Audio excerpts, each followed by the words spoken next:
Describe the ultimatum game, the dictator game, and the double blind game.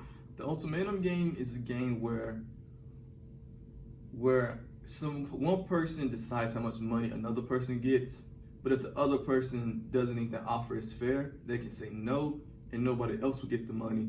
So the person who has to decide how much money they get will give them a fair offer, so they can both go home with some money.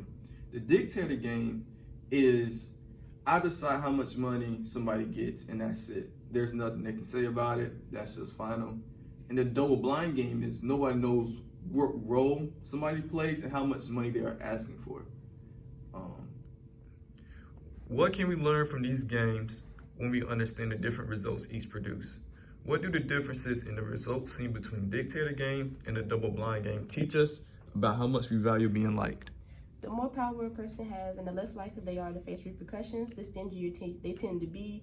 The ultimatum game is when you put in a fair offer and both parties can walk away with money.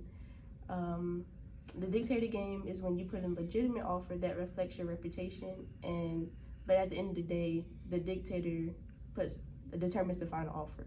The double blind game is like it really doesn't matter because both parties don't know each other's role and they don't know how much money is the offer.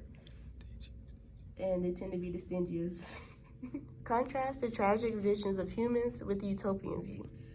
So the tragic visions is pretty much about how we are stuck in our social arrangement and there's little to no social mobility, meaning that we cannot climb from being poor to middle class to being, upper class and stuff like that. If you're the top 10%, you're going to remain at the top 10%. If you're at the bottom 30%, you will probably remain at the bottom 30%.